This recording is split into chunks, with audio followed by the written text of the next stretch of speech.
Happy Monday, folks. Happy first day of the week, or whatever day of the week it is where you are. Welcome to the show. I'm Grindhead Jim, and today we're talking about all kinds of stuff and happy fun things and happy fun land.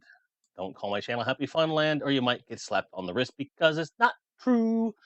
But hey, I'm having a pretty good day, and I'm excited to bring my friend on. We're bringing in a gentleman that I've known for a little over 2 years now. Easily one of, if not my best friend in the Dallas-Fort Worth, Texas area. We worked together on the Game Chasers film, and we've become, good friends because of that experience, and we've shared a lot of different things. And my life would be a lot darker were it not for his light, and I love him very much. I bring to you Rob from the Order42Show. What's up, buddy? Hi. How's it going? Hey, it's going well, man. It's good to have you here. Full disclosure for those that don't know you, just had something go off here Uh-oh. that I didn't see. My fault, my bad. Turn that back on. Whoop, it just came up. I'll redo it. I'm sorry. I have a feeling that's from Mr. Gen X Toys Geek Jody. There it is. Just cause. Thank you so much for that tip. Appreciate that, buddy. Really appreciate that. So, Rob, his content over at the Order42Show mainly revolves around film and the love of movies. He and I bonded over that. I've appeared on his show too many times to mention, and he's come over here to do movie commentaries and stuff like that. And although we're not here specifically to talk about film, it's going to be a part of the conversation. So I thought it might be a cool treat for those of you that enjoy my content to get a little bit more of your nerd fix in here while still talking about collecting. Rob doesn't just collect one thing. He's a collector of many things and some specific things. We're going to get into all that. I remember someone was going to say it. When do we talk about Lego? Soon. It's coming. It's coming. We gotta pace ourselves, bro. Gotta pace ourselves, bro. All right, we gotta. I should have taken pictures of all my stuff, and then that way, because I mean, Yeah, a lot of I thought about that. Oh well. That, but it's just Oh like, well. well, yeah. But I would say that. Well, I don't want to say it for you. So you have a large film collection. You've certainly got some Lego stuff. You've certainly got a lot of books. But in general, you have a lot of different stuff. No matter what we're talking about, whether it's the stuff that we have pitched the show about, which is your Star Wars Lego stuff, or your current obsession, which I won't spoil, what do you, when something catches your eye like a pizza pie that's amore, like when that happens, what type of thing tends to catch your eye? Is it a nostalgia trip? Is it ooh, that's cool? Like what's the spark for you? Where does it come from? So for a while there, I collected all kinds of things, like you said, but it's really mainly about just collecting cool stuff. Like I just wanted cool stuff. Like I've got a Darth Vader statue because I'm a Star Wars dork, but I've also got Legend of Zelda stuff. Well, Legend of Zelda stuff, and I've got all my Tolkien stuff. That's what my latest obsession has been.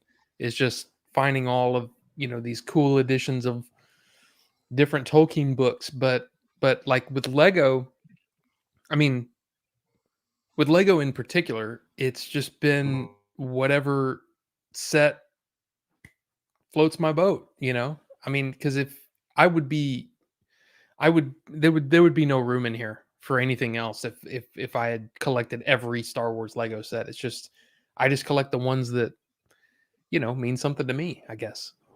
Mm-hmm. So it doesn't have to fall into a certain category per se, because I know you've got a couple Black Series Star Wars figures. I know you've got, like, I see the Stormtrooper helmet. I've been to your house. I mean, I don't know if you've known this, but I've been to your house. That sounded weird. Like I've been to your house. Oh yeah, it's kind of Um, yeah. There's my right. And you've got like the Yoda, but it's all nothing's to scale. You just like I like that. I'm getting that. yep. And that was definitely the vibe that I had.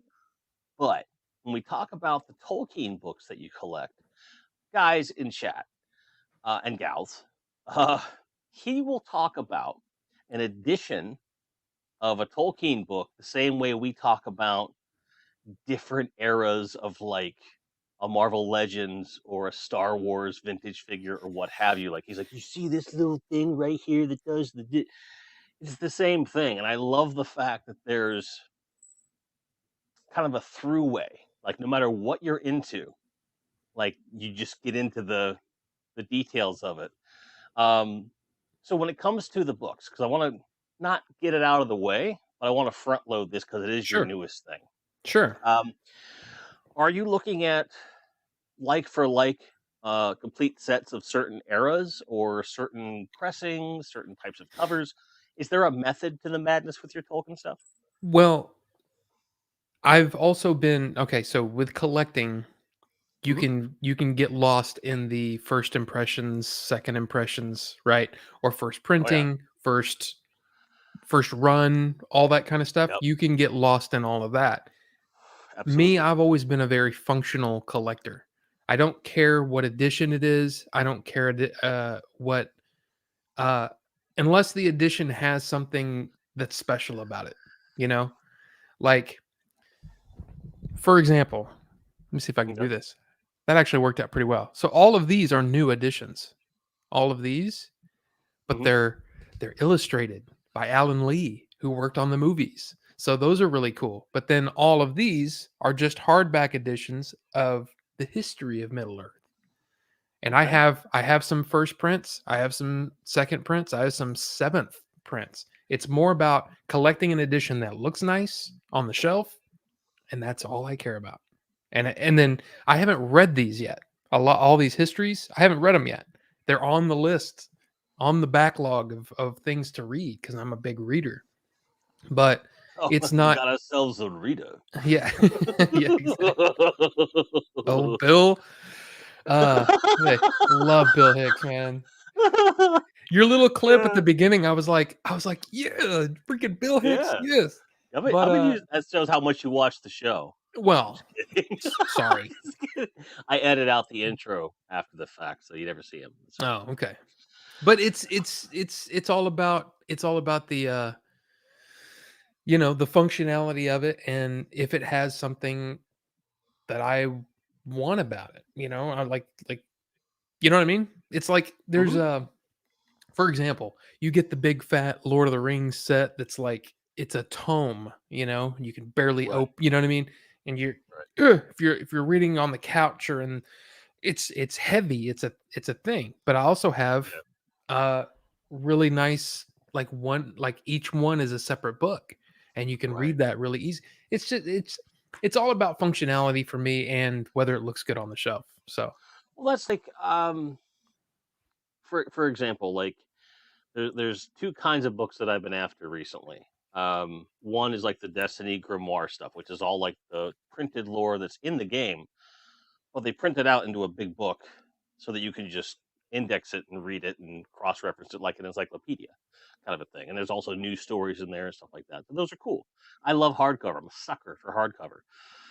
But also, I like um, digests. So, like the Superpowers collection mini comics come that you can get them like in this little illegal, by the way, digest, and it has all of them together. And that means so I have those. So it means like I don't have to have those in the collection because those can fetch 5, 15, $20 a pop. Or for 15 bucks, I get all of them in a little book and I can just read them.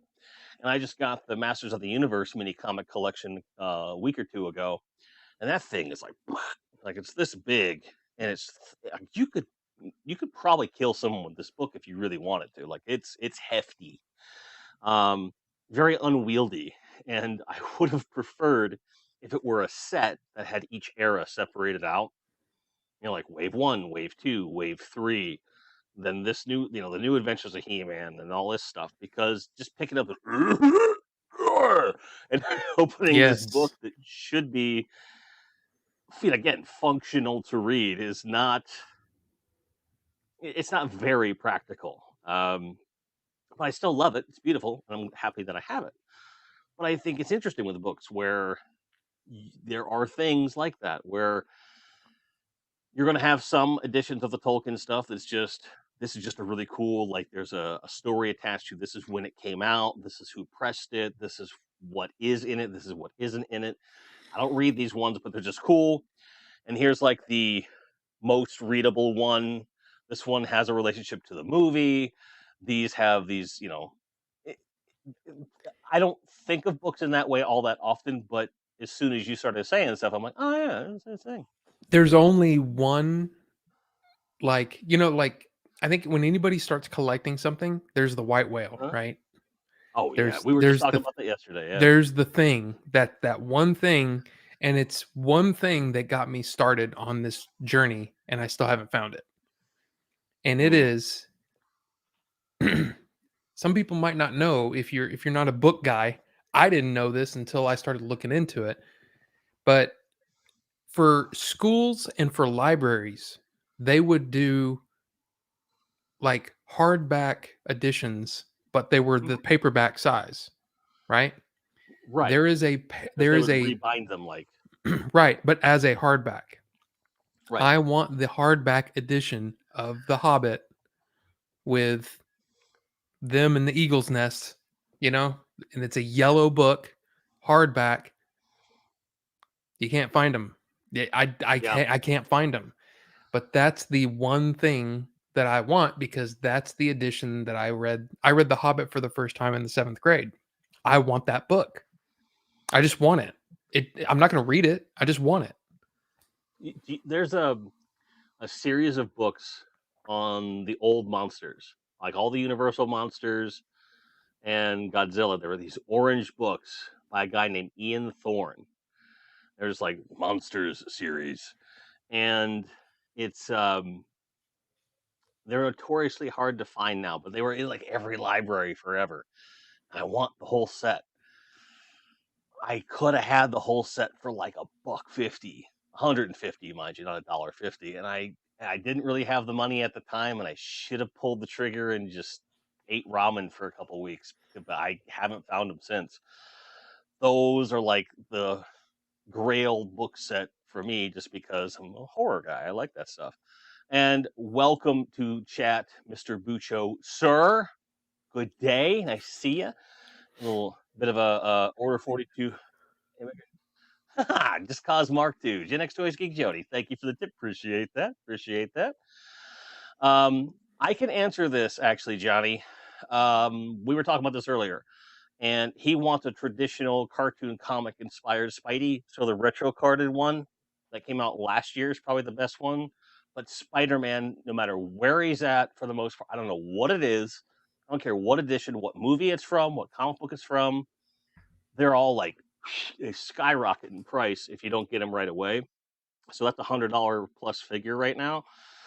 So if anyone's got one, an extra one that they can sell at cost or at a reasonable markup, let my man know. Let Bjorn know, because he needs to get his hands on that. It's a nice Spider-Man. I was lucky enough to purchase it from Jim Largo at retail, which was nice, because I was like, "Where's my Spider-Man?" Because it's a thing. It's a whole thing. Um, but Lord of the Rings and books are not your only thing.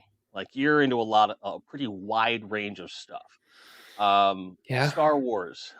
I'm gonna just go out on a limb. It's a gross assumption on my part, but you might be a little bit of a fan of that particular franchise. Gonna Yeah. just. I know this story, but for the sake of everyone that doesn't know you, tell me about your Star Wars fandom. Where did it start? Where did it like really like? How has the obsession grown over 40 years? 40 something. Yeah. Right. But yeah, it's okay. So I don't know when it's supposed to happen or whatever, but you know how, like, you come online and you remember things as a kid. Mm-hmm. My first memory, my first real memory is the probe droid coming out of the probe droids coming out of the Star Destroyer at the beginning of Empire Strikes Back in 1980 when I saw it in the theater. Yeah, Whoosh, whoosh. coming by that, yeah, and going to Hoth and all that stuff. Yeah, I I have feel it in like my head. Like, I feel like I came online at that moment, you know? Like, mm-hmm. okay, I'm a person and this is my first memory. So it was kind of, I feel like I was just born into it and it was just a thing. And from then on, it was, I had the toys, I had, I had all the things as a kid. I say that. One of my friends was the whole family joined the Star Wars fan club and they used to get figures and they had 4 copies of every figure you can think of. Their their home was a treasure trove of Star Wars Kenner action. It was amazing. They had everything. Like, think of the rarest figure you can think of. They had 4 of them. It was ridiculous. And his dad was a huge collector of comic book stuff and I mean the kind of things that most of us I guess in here were into. He had so much of it back in the 80s when it was not cool to do. Right. A guy his age doing that, it was kind of unheard of. It was But they anathema. Like, yeah, people didn't. yeah, it wasn't into the mainstream that hey, you can collect things and it's cool. No, it wasn't cool back then. Mm-mm. Because I mean, I had other friends that were like, "It's weird that his dad collects all these things," and I'm like, "Really? I think it's kind of cool," But anyway, uh, so yeah, it's grown. I mean, there's got Star Wars and comics and Batman, and I mean, you name it. I'm a fan of a wide range of stuff, but um, and I collected comics for a number of years, but got out of that because I can't stand that whole thing. Because I mean, it's like, so wait, you can't read the story? You just got to keep it in the bag to keep the value? I'm like, screw that. I want to read the Yeah. story. So I'll get the graphic novel that's collected and then I can tear up if I have. I mean, I like to keep things really pristine. I'm a weird guy about my stuff, but I like to keep things pristine. I don't want to have to worry about, oh, it's losing the value or whatever. That's part of the Right. reason why I haven't collected any of the really crazy expensive Tolkien stuff or any of the, the Star Wars stuff. I honestly don't care about the value or reselling it or whatever. I'm in it for the You story. want it. You want the thing. Yeah. Like, okay, I use this as an example. This is a Series 2 Clark Kent from Superpowers. It was a Hmm. mail away figure. Not super common. Usually goes for, I don't know, 70, 80, $100 depending upon the condition. I got a really good deal on him and I was very proud of it. Um, he should be in a poly bag and he should be in the bin, but I'm just so proud to have him and I never had him as a kid. He just sits there on my desk. He's not even standing, he's just kind of in a pile of stuff right now. I'm super happy about it. And I know there are people out there like, oh my god, ah, like no one in here, I don't think, but there are certainly collectors that are like, I should put this in it. And I understand where that comes from. I understand where it comes from because I'm like that about certain things. But with toys, with movies, with um comics, like I always read my comics, even when I was collecting with the understanding there could be some value to them. I still read them. I didn't care. And Yeah. like I had it was a Marvel Tales issue, had a yellow cover, and it was a reprint. Even in the '80s, a reprint of an early Steve Ditko. It was a crossover of Doctor Strange and Spider Man, which I didn't know who Doctor Strange was, but this story happened to be a pretty good introduction into Doctor Strange from Spidey's perspective, and Ditko drew both, so this was like a magnum opus of his artwork. And as a kid, I'm always reading through it, and I just thought the artwork was amazing. I read it so much that the cover came off, and my grandma took the staples out and sewed the book back together with white thread. and it stayed that way for 30 years. There was that particular issue was still in a filing cabinet in my mother's basement, 6 years ago. Um, and I don't apologize for it. Like, I understand. Like, there are some comics I look at, they're like, this story wasn't even important. Like, why is this even $5 right now? Like, why isn't it like 2 or 1? I don't get it. But I kind of feel like, everyone's different. Everyone has their different value propositions and all this stuff. And the cat's trying to get in the sink. Stop that. But I'm the same way. I want to watch my movies. I want to play with my toys. I want to listen to my CDs and my vinyl, and I want to read my books. It's just a thing. So I totally get where you're coming from on that. Now, to juxtapose that, okay, the first thing I see when I walk into your front door is a ginormous, I think it's your Star Destroyer. Is that the one? Okay. Yeah. So you started collecting the Lego Star Wars stuff, but you got the big stuff. When did that start? Why did that start? And why did it stop? Well, it hasn't really stopped. Oh. But it's okay. So the reason that it started is because God, way back when the Ultimate Collector series first started, there was the yes, for those yes, well-read comics. I love to see it. Love to see it. But yeah, what happened was they came out with 3 different vehicles that they did the Ultimate Collector series Lego with. It was the X-Wing, it was the TIE Interceptor, and it was the I could be wrong about this, okay? But I'm pretty sure it's the X1 Advanced Darth Vader's TIE Fighter. With the yeah, it's kind of, with the, yeah. Anyway, so what I did is I looked at the TIE Intercept. I looked at them all, and I said, those are freaking cool. I don't like the look of the TIE Interceptor, so I didn't buy it. I bought the X1, and I bought the X-Wing. I think it's the X1 Advanced. I think that's what it's called. Anyway, it doesn't matter. Darth Vader's TIE Fighter. Was this around the time that like Force Awakens came out, or was it earlier? No, way before. Way before. Okay. I don't know when those came out, but that was one of those are the first 2 that I bought. Put them together. My TIE Fighter is still up there. The X-Wing was dropped by the movers when we moved into this place. Oh. So yeah, that I don't know. I haven't gone in and looked and seen if I could, put it back together. But then a couple of years, or when we moved in here, this is how my brain works. What we did is we said, okay, we've got so much money put aside for, to decorate this room and decorate this room and this room.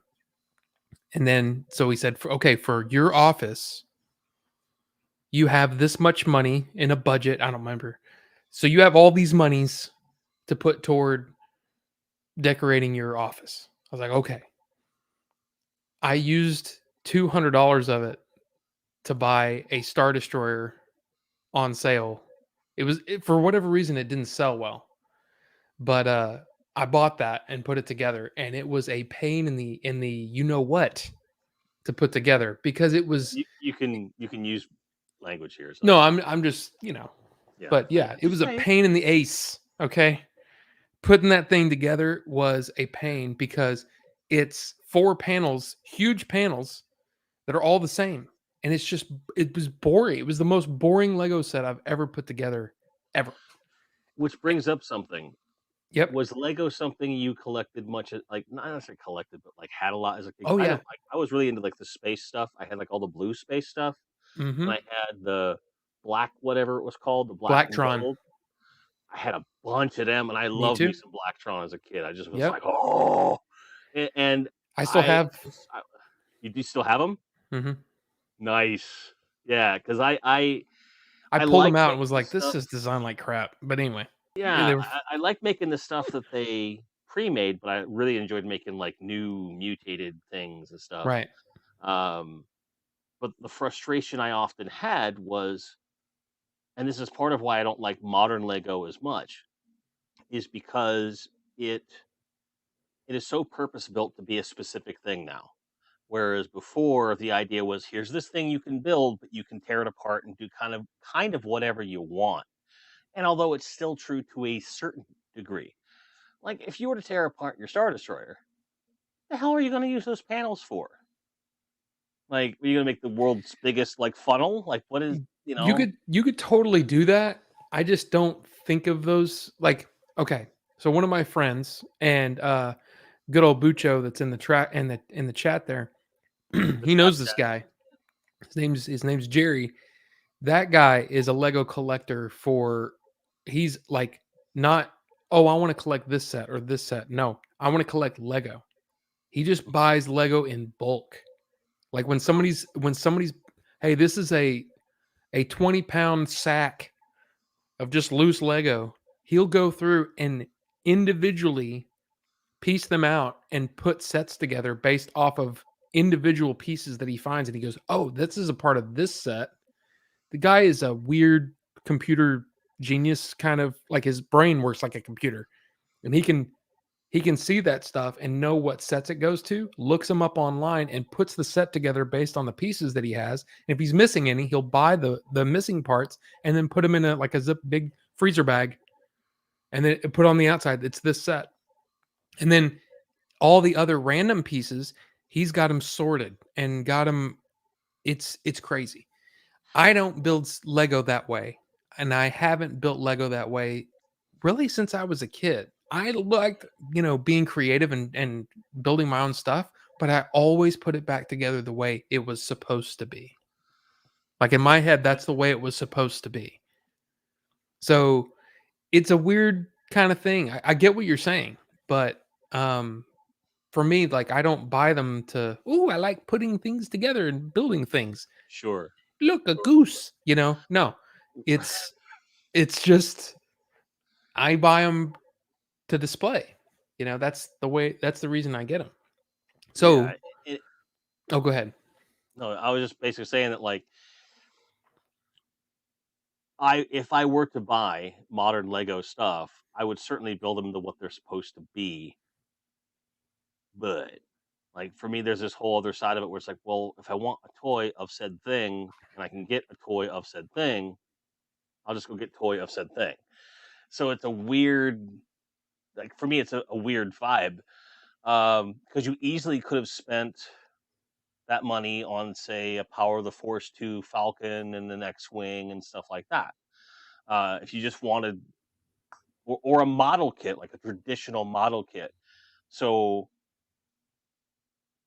at the risk of sounding like a dick, why Lego? Like, with all the things that you're into Star Wars, you have all the varying different things. What? Why Lego? Why Well, not something because else? the reason that I got into it in the first place, like I said, was because I thought the models looked cool. And I think James has got it. Modern Lego is model building. It's really what it is. It's like building a model. And I think that is, to me, that's kind of the way that I looked at it. It had to look cool.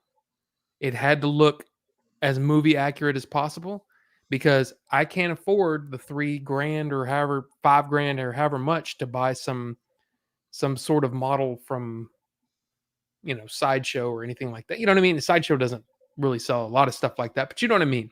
I don't have the money to do that, but I can build one and it's cool and I don't know, it's cool. But then what happened was that my wife used to, started getting into it. And what we do is the thing that I really like about what Lego has done in the last however many years. I don't know when they started doing it, but you get the big box of, say, the Star Destroyer, and it Mhm. comes in, you've got the book that you have to, I mean, it's like, holy crap, turn the page. They're huge books, right? One of us would have the book, the other one would look it up on the iPad, and then each bag each they're broken up into like bags. So Sections, yeah. 1 to 20 or one whatever, however many there are. And what Sure. we would do is we would switch off.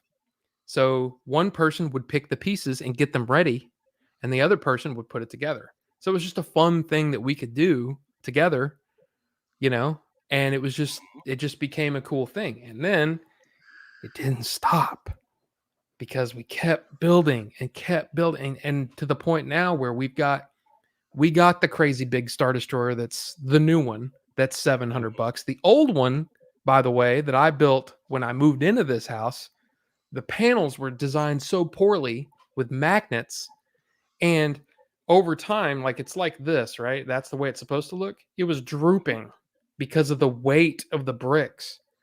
And so eventually the panels popped off and shattered because it was up on the top of my shelf here. It came off and pieces went everywhere. So I don't even know if I even have the complete set anymore. They're probably in a vacuum cleaner somewhere or behind this bookcase. I don't know. But wow, you're big now. Didn't mean for that to happen. uh I'm gonna get.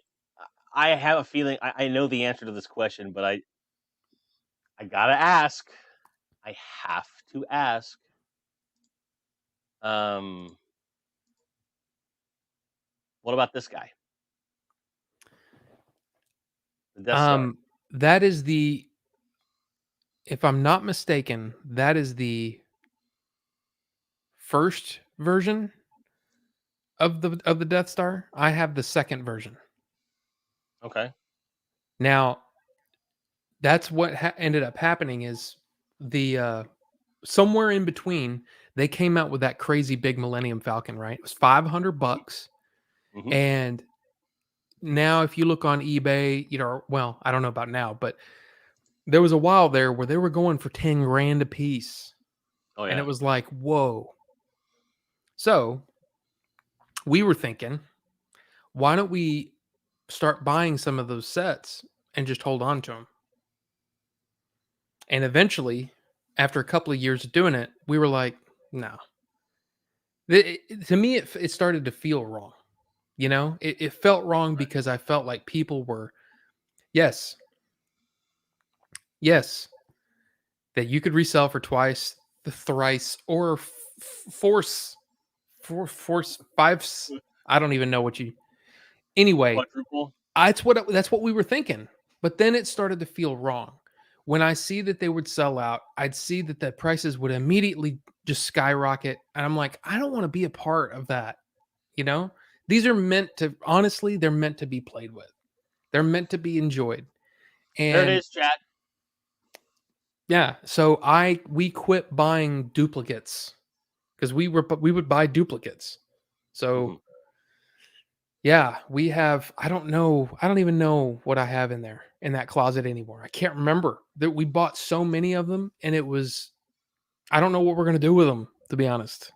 I almost feel like I So need to find somebody that's just really into Lego and say, "Okay, give me a fair price for it." What would they're going for like if it's a 200 if it started as a $200 set and they're going for five, five, six, $700 on eBay.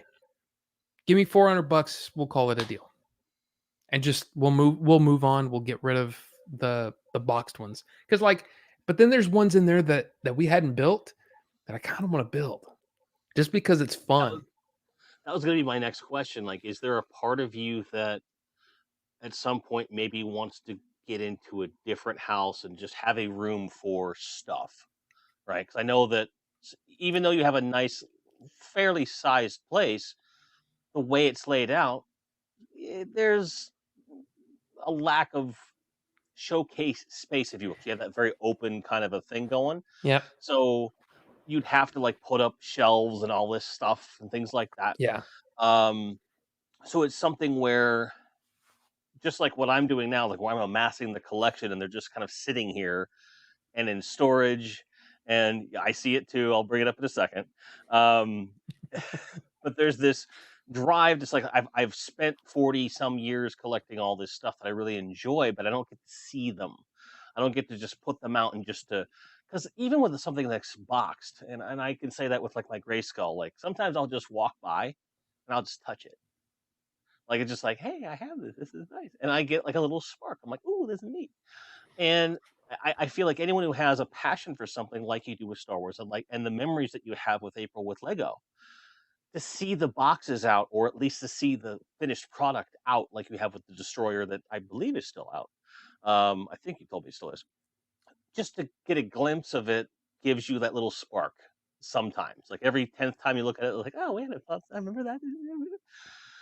So, is there any drive for you to rethink your space to be able to display the stuff you do want to keep, and have a place to build the stuff that you do think you want to go back and build? Okay. So we have been talking about that we're outgrowing this house, but it's not because of the Lego or the collecting or any of that, although it's definitely getting ridiculous.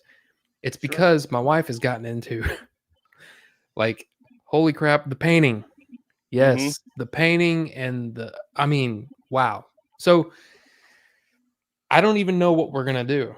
But we have, just to give you an idea, we have in here, I've got 4 sets in here. I've got the big slave one. I've got Mm-hmm. the original TIE Advanced. I've got the kind of the Force Awakens ish. I don't remember when. Millennium Falcon, that's kind of a smaller one. And I've got the Old Republic gunship from the Clone Wars that I love, love, love.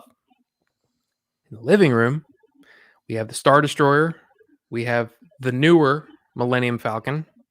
We have the Ultimate Collector Series A-Wing.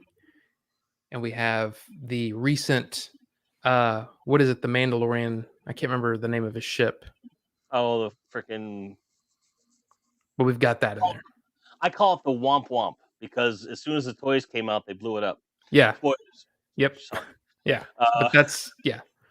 And then we also have the Blockade Runner in there that hasn't been put together yet. We have, I forgot, the Mos Eisley Cantina is in the back room, back here. And it's just, it's gotten to where it's all over the house. It's like, oh, there's more Lego over here.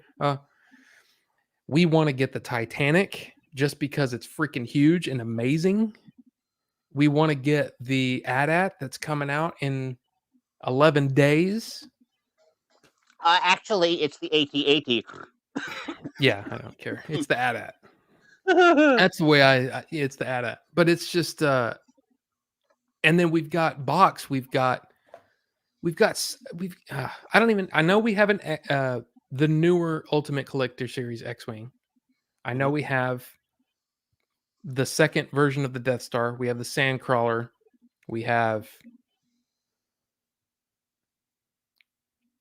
There's something else in there. But anyway, it's all in the original Lego box, like what they ship in. Mm-hmm. So that makes it even more, ooh, that could be more there, and I'm just not that guy. I'm just not that guy to do that and to try to take advantage of somebody's, huh? But if you do decide to be that guy, Bjorn Jorgensen will be happy to look at your extras. Oh, I'm sure. I did see that. But it's just, I don't know what else to. It's really like, does it fit into where we've got things set up? Because the other thing we're looking at doing is we're gonna have to figure out something, because that AT-AT gym, that is that is definitely on. I mean, when I showed April, she was like, "Ooh!" So it's definitely a thing. And yeah, I did see the NES, and I thought, man, what a cool set, and the way that that it works, with you being able to play the game, and stuff, and he jumps at the right spot. I think it's cool. I think it's really, really cool. Here's the thing for me, because the original NES is a plastic shell with electronics in it. Now, if there was a different edition that had a working innards of an NES and the rest of it was Lego, that I would buy. Give me a working NES with an HDMI output encased in Lego. Sell me that, Lego. Okay, I want that that. would be cool. But That's see, like, because I don't know. It's cool, but it's not something that I don't know. I didn't see a thing for that because there are so many sets. Yeah. So many amazing sets. Like, dude, the Ghostbusters headquarters. I kind of want that. I kind of wanted the Ecto One. I kind of wanted the Back to the Future. The DeLorean. I kind of wanted. There's so much stuff, but Right. you get to a point where you're just like, I can't. I don't have room for it. Yeah, So, but it's something where it feels like April needs a room just for painting. You probably need a 3-car garage with some storage for paintings. You need a Lego room to display what's there, maybe with a table in the center where you build stuff, like the build in progress kind of a thing. mhm. And then you need like some kind of space to store the boxes and the boxed stuff. Because it sounds like those are like the two big things. Then certainly somewhere in the rest of the house, you should be able to have your movies out. Um, so I always give you a hard time about that because I'm like, what? Why do you keep them in boxes in the bag? Because I love having the library kind of a thing going. You don't have No, to. and that's the thing. I do too, but we didn't have we in this house, we didn't have a place. I mean, yeah, Right. you can always make a place for things, but Well, but sure, like but my whole thing about this room, which is completely different than how it was designed originally, or at least I whatever. Um I wanted everything to be really nice and streamlined in here. So there I mhm, didn't like in here in these there was like one thing. My books were put away. A lot of stuff was put away. And then over the years, I've just said, no, I'm putting it up here, whatever, and display it. When people come in, they go, oh, look, a mhm, stormtrooper helmet. That's cool. mhm. Whatever. It's just not the same anymore.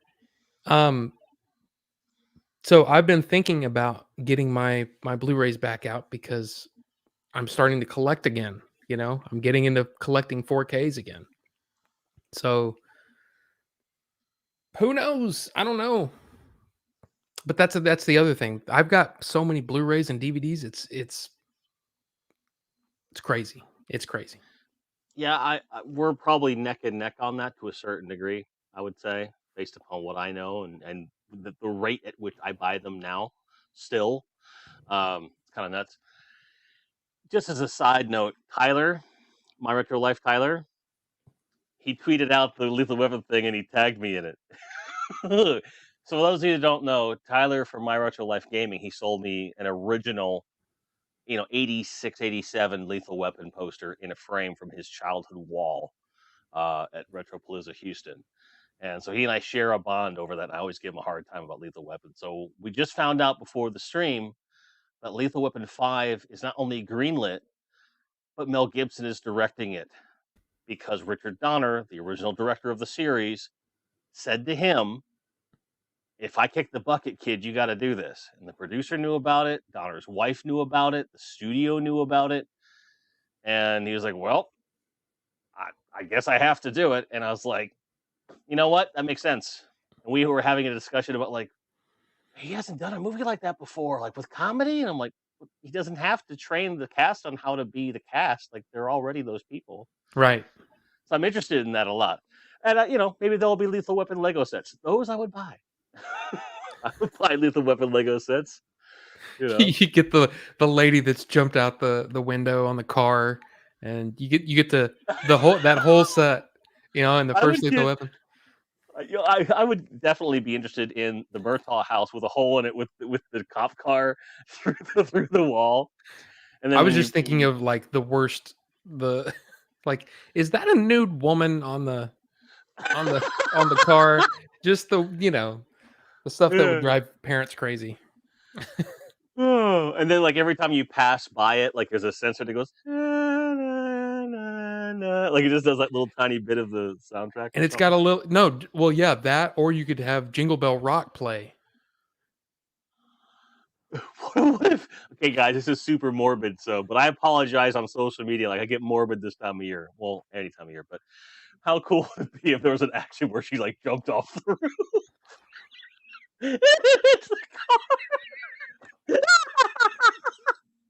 I know Lego is supposed to be wholesome and nice and everything, but man, there's so many Lego sets that should be. There should be Hellraiser Lego. There should be freaking Nightmare on Elm Street Lego and all this stuff. Like I would totally. I have no apologies whatsoever for that. This is why we're a PG-13 over 18 show, folks, because stuff like that shouldn't be in your kids' ears. But yeah, that'd be fun. Lethal Weapon Lego. Um, hmm. So yeah, so you do have that desire. Like you've collected, it's kind of maybe slowed down in some ways. You're not building as much as you used to because you don't have necessarily the showcase space that you would normally want to show this stuff off, but the desire is there. April wants to, you want to, but it looks like you guys are going to need another place for Probably. both hobbies to flourish. And I love the painting I have that April did, by the way. And no, folks, I can't reach it right now. I'm sorry. But that's a very cherished. I love it so much, and I can't wait to. You've Here's got one one that right she there. did. It's pretty cool. And I said that it looked like the if anybody Nine Inch Nails fan, it looks like the cover of Pretty Hate Machine. But right, Either that or like a close up of like the back of a xenomorph warrior. like the tail, Very, even. very geek. Yeah, very Giger. Yeah, yeah. But again, the kind of stuff that she does, it's all over the place, and our garage is bespeckled and painted everywhere. So Gen X Toys Geek Jody says, "Fun fact: Star Wars is the first and only war like toy line Lego did, and they were very, very, very, very hesitant to do so in the first place, as their policy is not to make war toys," which I find interesting. If you look at the Blacktron and the space stuff, like they're clearly fighters. Like Blacktron, they're not nice guys over in Blacktron. They're up to something. They're up to no good. They're sus, as the kids would say, right? Like I'm not buying this whole like, well, we're the sleek, cool ninja kind of space. Like, no, they were they were blasters and guns and stuff. Yeah. I don't like. I know they say that's their policy, but I think they're full of crap. To a certain degree, I think that they were not getting into the war toys like American and Russian and all that stuff for multiple reasons. Not the least of which was they didn't want to compete with GI Joe and things of that nature. I feel like at the time the market wasn't gonna uh, support like concurrent things like that, right? And Hasbro wasn't going to license that stuff out at that time. And having just generic green soldier guys coming from a company in that part of the world at that time during the Cold War is in poor taste. So I feel like they've kind of retconned their own history a little bit. So like maybe it is their policy, but not really, because they've always had some kind of like pew pew pew pew pew somewhere along the way. It's weird though. Like everybody's talking about the stuff in chat, which I think is really cool. But yeah, there's a Seinfeld set, there's a Friends set. If Mhm. there's a there was a split at some point. I don't know enough about Lego or whatever to know when this happened, but Lego quit being just for kids and it started becoming, Right, there was a split. The kids stuff is still there, but then there's this very they're focused on the adult collectors as well, the adult right. builders. Well, it's the Uh same thing with toys, like toys in general. I think yeah. they became aware of it, just like with comics, right? So like I think Mhm. it really was the shift really occurred hard, like early to mid '90s in general. Toddy Mac, McFarlane started saying like, Yeah. these are no, like I want to cater to those 18 to 35-year-olds that read my comics. I want to give them a toy that's on par with the comic. Sorry, the first run really wasn't. It was cool. It was better than anything at the time, but looking back on it, they're chintzy as hell. But it was a really good first run, and they've continued to develop and all this stuff. And Lego's been doing the same thing. I think that the collector market, for better or for worse, is a very '90s thing. Some things are better, most things are worse, but we're getting a lot of different stuff that we would never have gotten before, like your Back to the Future Lego stuff, like your Ghostbusters Lego stuff, Playmobil, for crying out loud, doing like Star Wars or Star Trek. I'm sorry, Back to the Future, stuff like that. Like when we were kids, Playmobil, get out. Like, no, like that's lame. Like, who wants that? I've got Luke Skywalker right here. Why do I want guy with half skirt and smiley face man? Like, why do I want that? But His now the full name, Playmobil yeah. stuff, That was his right, legal name. right, right. What was his nickname? Dude. I don't know. Just But it just feels like there's a lot of space for a lot of different things, and I am surprised that Lego hasn't just gone full tilt into the adult market. Because Bjorn is saying there's an 18 plus line. I believe it. But show me a Hellraiser set. Show me a Nightmare on Elm Street set. Show me Lethal Weapon set. Like, it doesn't have to be as morbid as like she jumps off the roof or anything. Although I would laugh my head off if it actually happened. You could, like, I know they have mega constructs with Mattel, but if Mattel would just give up that dream because it's dumb, they should just license it to Lego and imagine the grandeur of a Masters of the Universe Lego line. Like, I might get that. I might, if it's on the right scale and stuff, that'd be kind of cool. And you could do things that they may never do in the space, or get things you can't normally get, and it displays in a much more compact space. I feel like you could get away with that. Of course, if you had like the Lego movies come out, the Batman Lego movie and so forth, yeah, the Lego video games that were kind of dominating for a while there. There's stuff all over the place, and it's such a niche thing that if you're into Lego, for the most part, you don't really have to be into anything else because you can more or less get your fill. I don't know a ton of people that are really into Lego that also have vast collections of other things. Like they're gonna, "Oh, I got my Lego over here."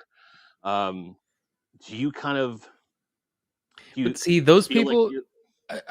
Sorry, I didn't mean to cut you off there, but it No, almost you're fine. feels like those are the people that would keep it in the box. You know, Some of them. like we honestly, it's not like we collect them. You know, well, especially anymore, we're not collecting them to sell or to, oh, I have the whatever. No, it's we build it and we have fun with it. You know, so I don't know. That's such a it's an interesting thing though. Buju No had to make country, his own No Country for Old Men set. I mean, can Buju. I'm about to be. That's the one with old boy with the longish hair. Did I tell Mm-hmm. you what I thought of that movie? Hmm. I didn't like it. Really? I thought it was a meandering, horrible pace. I That's thought it a was just dumb. that's a movie that, well, I mean, I think Cohen brothers in general are like that, you know? But I love some of the other stuff. But see, to Like me, they have that it's almost a stream of consciousness kind of way about them, yeah, which it's but almost like they show you scenes that sometimes are not important at all. They're just, this is this person in this world, whatever world and they're in. I appreciate their level of detail, but the story itself just kind of stopped, and not in a satisfying way at all. Like I was like, oh, that's it. Like you build up all these characters, and then that happened. Oh, see, I love Okay. I loved it. There's something about it. It just it spoke to me. But then, I mean, I don't know. Everybody I know that likes it, they're Hmm. from the South. There's something about that Hey, level of boy. just no, the Yeah. like what's his name? Barry Corbin. Hmm. Loretta tells me you're quitting. Why you doing that? I mean, just the way that they Well, talk. It just well, there's yeah, something comfortable about it, and like when you listen to old Southern men talk about, well, well, we went to bed, the bird dead, yeah, and but I love Barry Corbin, like War Games, freaking Critters 2. Anything he's been in for the most part, I'm like, I'm in, like Flynn, like let's go. And I do have, there's a certain, I get where you're coming from. There's a comfort to like that kind of drawl and all that stuff. Like that's, none of that was grating to me. Like I thought it was well executed in You the just didn't like moment, the. but as a piece, I was like, it seemed like I'm investing a lot in these characters for nothing to happen at the end. Like, that's how it felt at the by the time it was over and done with. Maybe I need to watch it again. I don't know. Yeah, I But it's love it. cool that Bucho has a Lego set of it. It's fine. Um, but Daniel I'm pretty Dorian sure saying he's Lego kidding. is, I know, because he's hyper organized. He would. I could just see a bag though with like in crayon, like "No Country for Old Men" set. um, but I think Daniel Dorian's on the mark when he says that Lego's more or less a dominant toy line in the 21st century, without a doubt, because they have not had a lot of the dips and valleys that a lot of other toy lines have, like a lot of stop starts and like variants, like not to the degree everyone else has.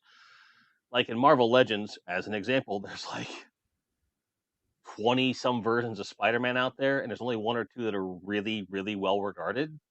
Um, Yet all of them shoot up in value because everyone wants a daggum Spider-Man, and you can't get them for love nor money for no good reason.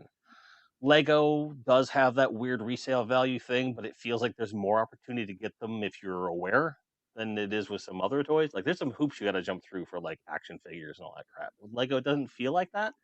Maybe from the outside looking in, I'm wrong. I don't know. I don't think so. I think, I mean, if you were looking to get into Lego, you just have to, you know, pay attention to those. Like, I haven't been paying it much attention, and I just happened to come across the AT-AT that's coming out. You know what I mean? Just there's, and I think, you know what I think it was? I think it was Wario 64, and he covers just about anything and everything. Yeah, it really does. I mean, so I think that's how I found out about it, and I was like, "Oh crap." And I Yeah, still between I there's I could spend thousands and thousands and thousands of dollars on that stuff, but I have nowhere to put it, and I have to be really I have to pick and choose, yeah, which kind of sucks because I really want to it, get that gunship. yeah, I hear you. Like there's things where just like, do I get it?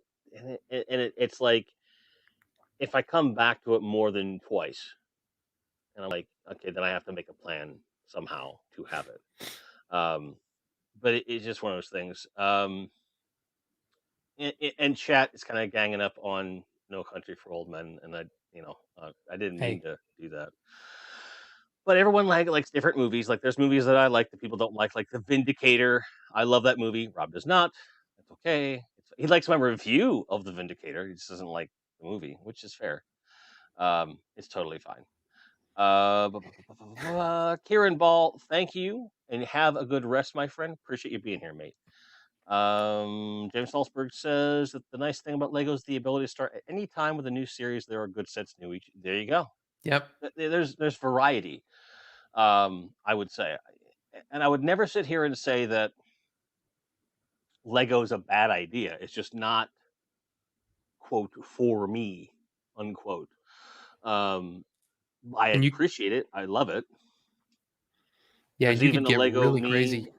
and Lego suits. Let me get a light here. Hang on, so you can actually see it. Get the light on them. Ah. Hmm. So Bjorn Jorgensen made a Lego me and a Lego suits. She's like a Batman fan, and I'm wearing a faux leather jacket kind of thing. It's very cool. But that's probably the only Lego stuff I'll ever have.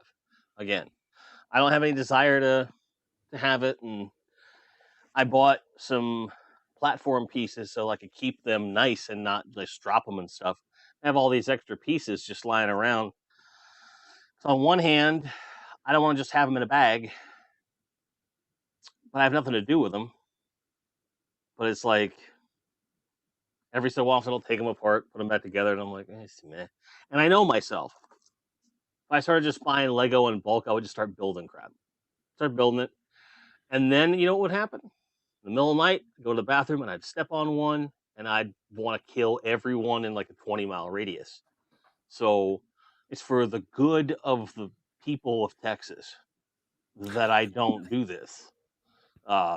It's a self-preservation thing, is what it boils down to. And also, I didn't call it out. Gen X Toys Geek, Jody, thanks again for the tip/super chat. Appreciate that. Mark 4. Appreciate you. And here's Jim going, are you sure? I have sets in bags that also like the build like Sal does. Very calming. Right now, I'm sure. When we're in a place and I've got like dedicated areas and stuff, I might change my mind. But right now, this I is get not in a a good idea. zen kind of. It's almost a Yeah, weird, almost meditative state. You know, sure. we'll put on like what. Look, this is probably cheesy, and everybody will be like, "Rob, you guys are such dorks." But we'll put on. I have all the soundtracks in Apple Music. I'll just put it on shuffle, and Mhm. we'll just sit there and we'll talk and we'll put stuff together, and then it's just fun. We'll put or two bags together in a night, and then save the next till the next one. You know, whenever day. So when you're building something, let's say it's something that's Return of the Jedi centric. Do you only put on the Return of the Jedi soundtrack stuff, or you just put them all on? Okay, all right. Because I would Yeah. do that. I would be like, no, no, this is for this piece. No, what's interesting though is sometimes that'll happen by accident, and that's when it's fun because you go, oh, that's Mhm, the part like like when we were putting together the Mos Eisley Cantina. mhm. You just hear, yep, when that comes on, heck yeah. Or like we didn't. I kind of wanted to buy the Ewok Village, but I know how the Ewoks still get a bad rap or whatever. But Mhm. dude, when that song comes on, I'm like, it's party time in here. It's Yub dub, ooh bump, yum bump, Yeah, yum bump, bump, doo. it's Screw great. it. It's I great. hate the new song. I hate the new song in Jabba's palace. That's dumb. Ah! Yeah, Hate it's that bad. guy. But no, that's fun. It's fun to, it's a what's weird is that we don't buy really huge things normally. Mhm. So usually this is kind of an event and we treat it like, especially during COVID, it's been like a date night thing, It's like, hey, we can have a date night, hang out with each other and talk. So Lego. Yeah, it's cool, man. I'm glad that you have that because everyone needs that stuff. Um, and I guess I kind of underestimated how into it you were. Um, I don't even so know if I'm that into it. It's just fun. you're into it though. Like I you know mean, what you have. Like to me, you are definitely a what I would call a streamlined or hyper focused Lego collector. You're definitely a Lego collector. There's no two ways about it. But you collect certain things, and you are rather voracious about what you do like, and you get it, and then you build it, and it's a thing, and it's a whole deal. yeah, the Tolkien stuff, that is where Oh it's a yeah, little scary because I have a well, list of every edition that I have that I keep on my phone. So if I run to mhm. half price books, I know exactly which one this is an eighth printing. I don't need it. That's like me Or with price charting in the video games, and I on Evernote I keep my running list of all my Motu stuff and my Marvel Legends stuff and superpower stuff and everything else. It's gotten to a point though where it's like I I need more lists now because now I have some GI Joe stuff and now I have a bunch of Muppet stuff like the Muppet figures. Oh my god, those are so awesome. Um, but I love the Muppets. You shoot me, and I there's nothing technically wrong only with have like the Muppets, dude. Nothing. mm-mm, love them to Jim death. Henson was the man. Have you seen those figures though? The Diamond Select stuff. Mm-mm. Here, So I'll look like him up. they come, yeah. Look up the Diamond Select Muppets. They come with freaking everything, and they're nice scale. They're not too big. They're not too small, and they're like $20. A lot of them are 2 packs and stuff. They're really nice, right? Those are really good. Yeah. And my buddy Jim Largo How got big are me they? the about big, about like that, about 6 inches, Heck give or yeah. take. Yeah, for that price especially. and they just re-released them. They just repressed them because so they're easy to get right now, Those relatively are so speaking. cool. Yeah, and he got me an animal as like a half joke because he knows I like the Muppets a little bit, and he Yeah. knows that I'm a drummer. So he's like, "Oh, of course, animal." I'm like, "This is both appropriate and cliche. Thank you for that." But then I told him like I really like the Muppets, and he just went. Sent the rest of them up. There's like two I'm missing. So there's a set with Sam the Eagle and Rizzo the Rat. I'm a big Sam the Eagle guy. Um, you are all weirdos. Like you can see me like doing that. Like that's very much me. Like I'm very much Sam the Eagle around the game chasers. I'm like, but then you also have like Waldorf, Statler Waldorf. Hmm. That's the other one. And I'm just biding my time. Like I could get it right now, but I'm like, I'll wait. But that'll be it. And because of what they come with, like you don't even need a diorama. Like just have stuff. All I would have to do is like either build or get a generic like curtain and just put them all out, and they're good. And they're beautiful.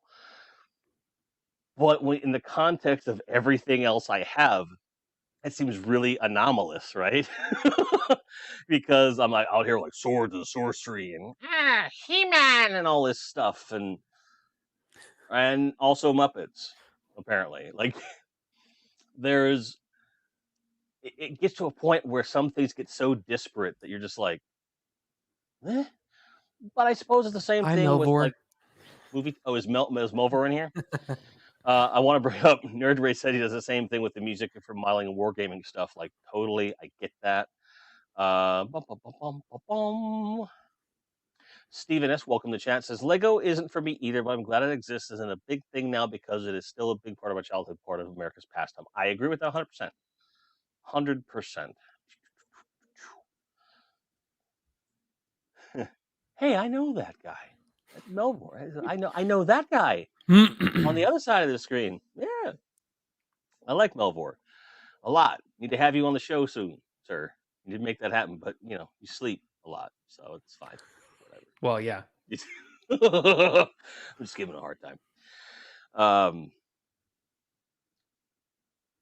what was I gonna say? I forgot what I was gonna say. But you may only have like the Star Wars Lego stuff only or whatever, and yeah, you're really into Lord of the Rings stuff, but it's just like what I was saying with like movies and music and stuff.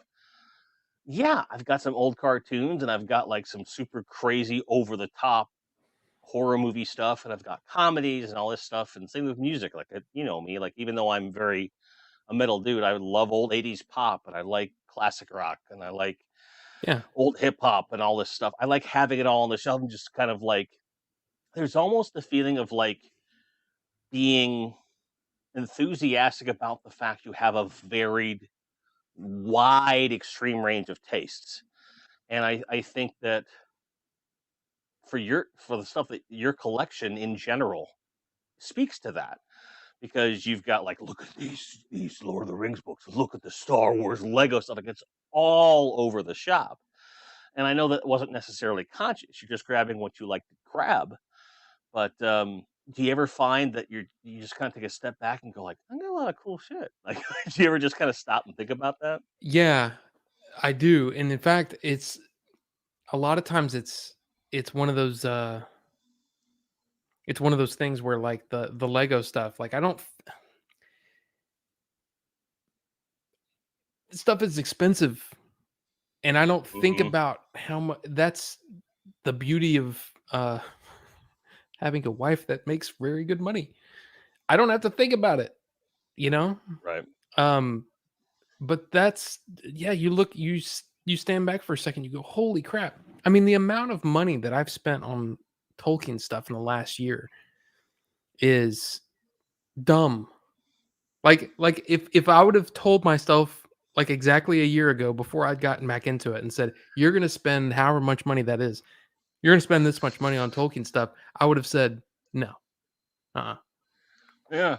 But Like you remember, um, so it's a weird coincide, right? When we did Retropalooza Houston, you showed up to pick me up. My Hall of Justice had just arrived, and I wouldn't even take it out of the box. I'm like, look at this. and you're like, that's cool. But I'm just like, oh my god, like I was freaking out. And I imagine that when you get those books or you find them on the shelf, you're just like, oh, like your pulse starts to go up, and it's a weird feeling to The when you yeah. the first time, the first I don't remember. I don't even think it's. I think it's up there, which is not Mhm. even in frame. But the first time when I had the big score at like half price books, I was like, holy crap. And then I remember the next time I saw Billy, I said, now I get it. I get it Mhm. now. I get That that rush you yeah. get. Ah, And everybody's just talking about GI Joe classified figures, which are like the Marvel Legends adjacent GI Joe line. And I even have a couple now, thanks to some generosity and eagle eye people. I'm like, man, but they're cool. Screw it. Um, that's but really what I'm it is. Just get the cool yeah, things. But right. And but that's the thing. Like I remember like watching from afar as you start to build up the Lord of the Rings stuff, and then like the difference between Retropalooza Houston and Retropalooza Arlington with you was night and day from my perspective, in as much as like we could have those kinds of nerd talks in a different way. Whereas I think you always were a collector, but you weren't quite, you weren't into the collecting aspect. You were just grabbing stuff, cool stuff to grab cool stuff. You weren't yeah, thinking in that headspace, which always struck me as odd. You're like, I got Star Destroyer, it's cool. I'm like, what? I just like I well, that's the thing. It's just like I like what I like, and there's a ton of Star Wars stuff that just does not appeal to me. Action figures and stuff, for the most part, don't appeal to me because they don't look movie accurate. Or they look, like the power of the Force Luke Skywalker that looks like, I mean, he's got this big Wait, wait, chest. It's I it's got something for you. Yeah, yeah. it's so bad. I don't like that kind of stuff. Or like Han Solo looks like he's got some really bad chafing on his balls. He's just like, Yeah. oh my god. Like, I I just like him, but I'm like, what's up with that, dude? there's some of Like that this stuff really that I isn't too just bad. don't like. And that for a while there, I was toying with the idea. I should say it was probably a matter of minutes. I love the sideshow stuff when it first started Mhm. coming out, Yeah. and with all the Lord of the Rings stuff. I was Hmm. like, "Oh crap, here we go." Hmm. And then Hmm. I just said, "No, I'm not doing it." Because that's 300 however much pop for these statues, and then I have nowhere to put them. They would just be in a box in the Yeah, closet, and that's not fun for me either. So and that's like the SH like figure art stuff, like with like the spider, like the Marvel stuff that they have, and the Godzilla stuff. Like this is yes, one Godzilla set that's like this freaking big, and it's yeah. like the like downtown Hong Kong that has working neon lights, and it's Kong and Godzilla like smashing each other, and it is a work of art, and it's also like a couple $1,000, as I'm not mistaken. It's insane how much that thing is. I mean, if I had my way, I would have probably either a full scale Darth Vader or Boba Fett in the house, along with a Yep. xenomorph and full scale xenomorph, and maybe I don't know, Well, a and this DeLorean is outside. I don't know. well, I know I have a friend. His name's Michael French. He runs a channel called Retro Blasting. He has a DeLorean, and he'll try to talk you out of it. Like legit. He's just like, you don't Yeah. want to own one of these ever. Um, but you can live vicariously through him because he's got some good videos on the channel about it, and he's in Georgia. He's not far away. I'm sure if we asked him nicely enough, you could visit his DeLorean and be like, "Oh, this does suck," you know. Yeah. um, but when it comes to like the full size Vader and Boba Fett and stuff, if you think about it, it would not be that hard to do. You know, to get somewhat film accurate costumes from like the 401st or whatever, like it's not that difficult to find that stuff. They're not that expensive. Then you just got to get a mannequin that can stand up. It's all Blade Runner spinner. Oh, you opened a can of worms, Knights of Old.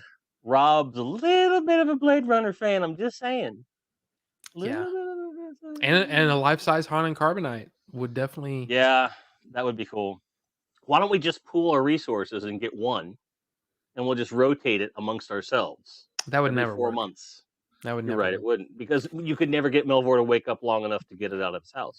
Right. He'd be like, it's some more. Or he'd be like, I don't want to take it this quarter. I don't want. It's too heavy. Yeah. And then we'd see some episode of the Toy Chasers where he'd be like, man, those freaking shows keep the carbonite themselves. I never get it. It's like, well, you come get. Well, I'm tired. I could just see that happening. That would probably be a thing. Yeah. But yeah, I mean, all that stuff. It's and here's the other thing. Or 3D print the armor. Sure. Yes. Now here's something when it comes to uh I guess when it comes to collecting or the art of finding the thing. Mhm. Because this is a question that I had is, do I just look online? Because it took a little bit of the fun out of it, in to be honest. Because I It mean, yeah, does. I've It got the does. set, but most of that came from the internet, and I honestly enjoyed finding it Yeah. in the It's place. just. Yeah, it's true. So I'm wondering what people do. Like, is the hunt, is that the juice, or is the juice having it on your shelf? It's two different kinds of juice. Is what it is. It's two different kinds of juice, right? So there's the like, but for me, if I can pick it up off of a shelf and go or if I can be on eBay and find like the right deal, like again, getting this guy for about a third of his worth in this condition was a huge rush. And yeah, it was on eBay, but for me, because of the way my mind works, I'm like, bet, like I'm in. Because if I'd have walked into like Dallas Vintage Toys and saw him, he'd have cost twice, three times as much. And would I be more excited about that? No, because that's less beer, and I love beer. So it's like I have him and I have beer. You know, I think everyone's That different. makes There are sense. some folks that will poo-poo on the idea, like why do you hunt on eBay? Like why you're taking all the fun out of it? Like I still have it because then you have it, and I get that. Like how many times have I picked him up in the last hour? Like 4 or 5 times. I'm just like so stoked he's right there. I don't care if my hand oil gets on him. I don't care if his leg gets moved or whatever, you know. Right. I'm happy. Like I like tracking it down through whatever means it is. But I think some people will tell you in person hunting is the way to go. And to a certain degree, that's definitely true. Nothing will ever replace that feeling. I think it's a matter of degrees. Finding a really good deal on eBay is one version of it. Finding a really good deal in person is another level. Finding it in just seeing it, even if you don't intend to buy it in person, sometimes is amazing. Like that, my pet monster that was at Retropalooza Arlington, that was cool. I hadn't seen one of them in 30 years. It's amazing. I don't want one. I got to see it. I got to touch it. It was the coolest thing. But then after it's all said and done, when you do buy something, being able to walk by it and just touch it, or just open to a page and be like, and then put it back on the shelf. Because to me, there's a certain thrill in not having to find it anymore. Like it's mine. I just have it now, and it's safe with me, and I love it. It's great. So I think there's degrees at that point. And yes, Melvor, yes, I do need to have a chat with Yoshi. I probably should have him on the show at some point because he does a whole lot of collecting. I think he'd be a fun, Yeah.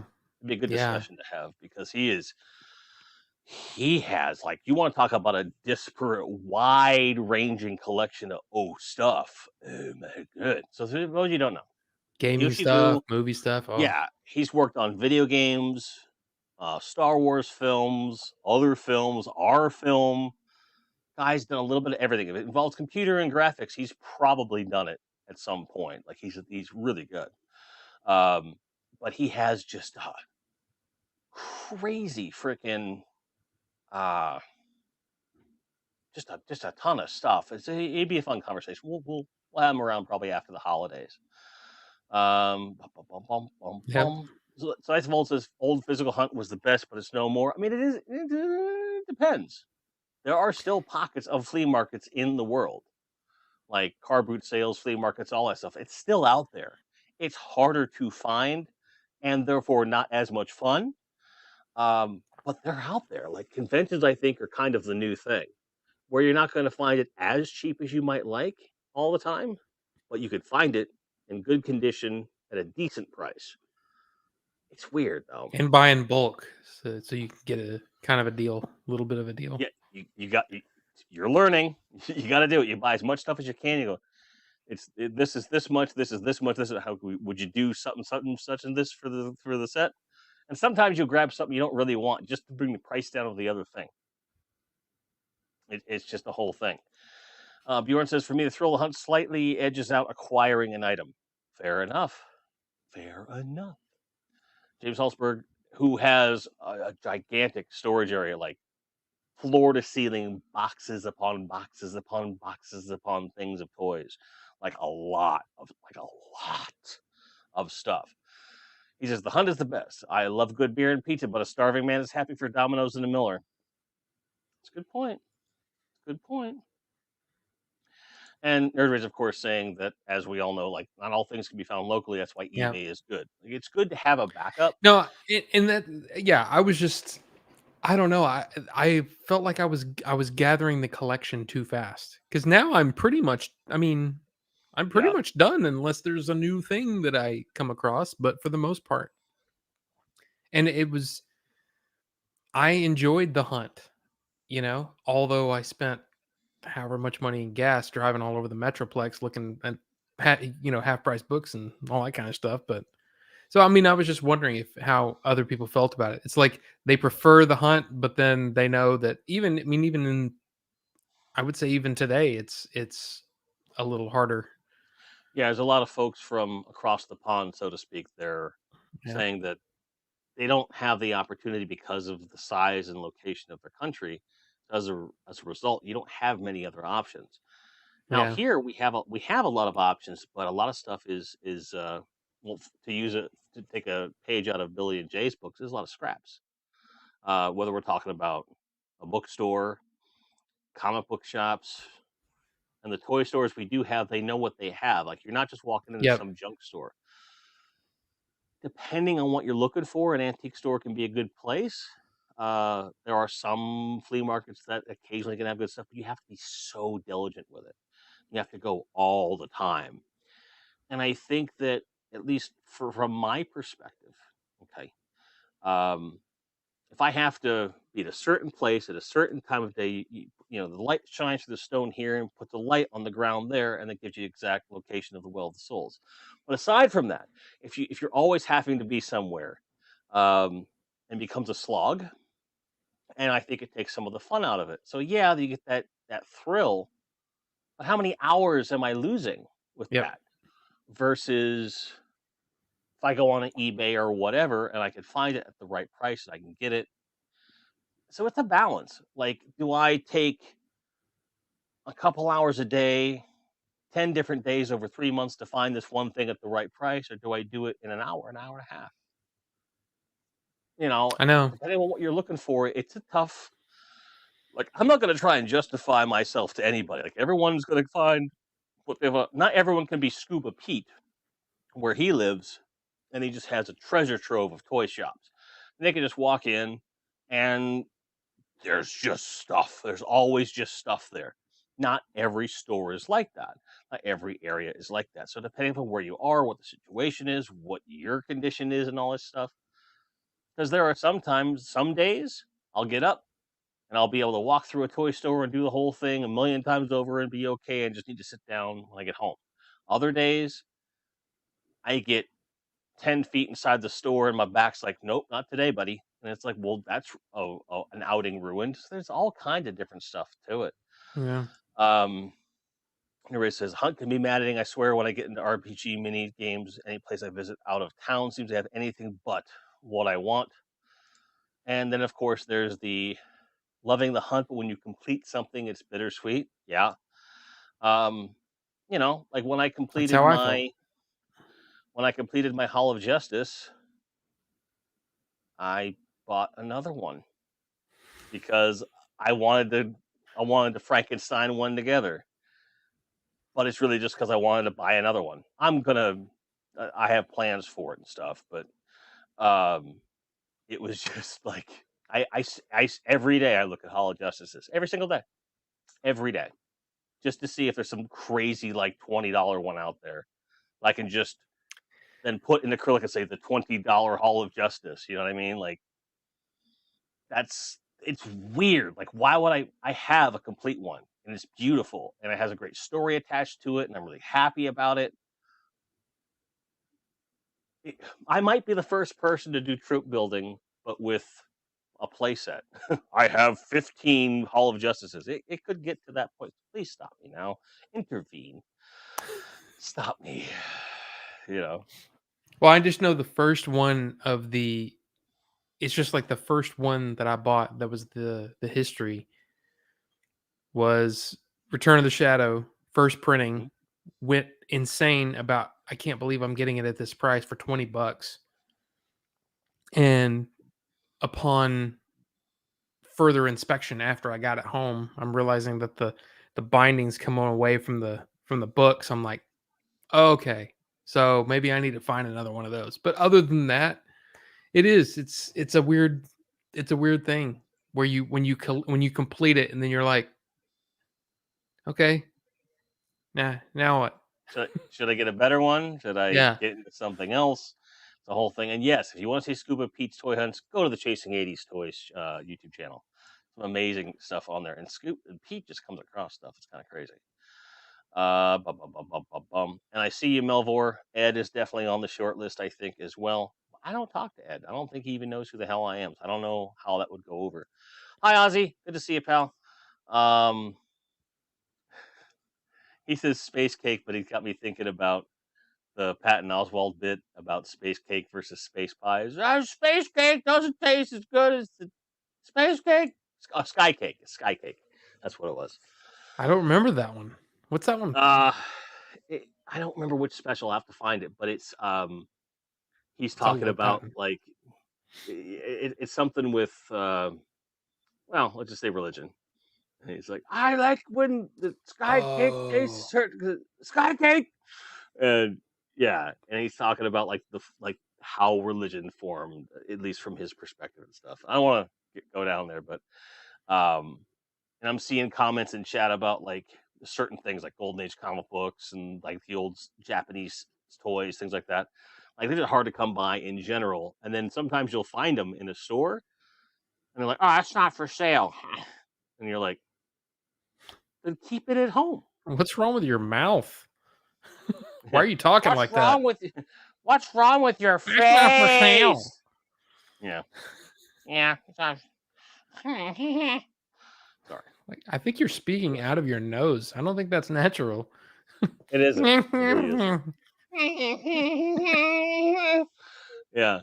I don't know if y'all noticed this, but Rob and I know each other pretty well, and we get a little silly around here. So Is this where the show just kind of derails into just noises for the last 30 minutes? no, we're not going to do that. Okay, okay. Well, Mover's like, keep it at home. I agree, 100%. Because that's a frustrating thing. Like then you go to a place like Melvor. What's the name of that guy in Oklahoma? Old guy that everything's like $30 million until you talk him down or something. Forget the guy's name. Amazing toy store owner, likes to mess with people a ton, but and he even says when you go in there, everything's for sale, everything, and he has everything. Like he's one of those stores like you can't.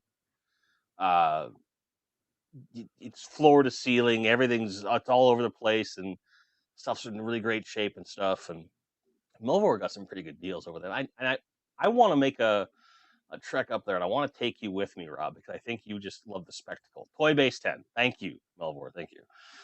But I think you'd get a kick out of it. And because like they had the one Star Wars room that he has is like, oh, like there's one Star Wars room, and he's got a G.I. Joe room, and he's got like a Master Universe room and horror room, and there's just stuff everywhere.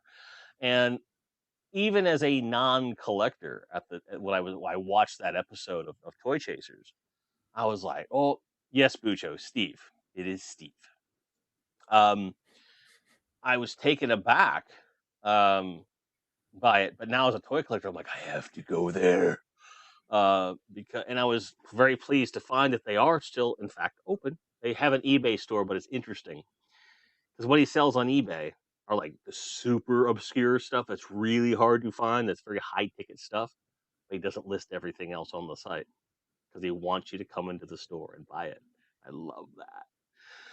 And I want to support that, so I want to get a big wad of cash and have us drive up there and hang out with Steve for a day and hopefully get a little bit insulted by the guy because he's a bit of a ball buster. A lot of fun. You'll have to watch the episode. I think I have seen that episode. Because like you it see sounds familiar to me.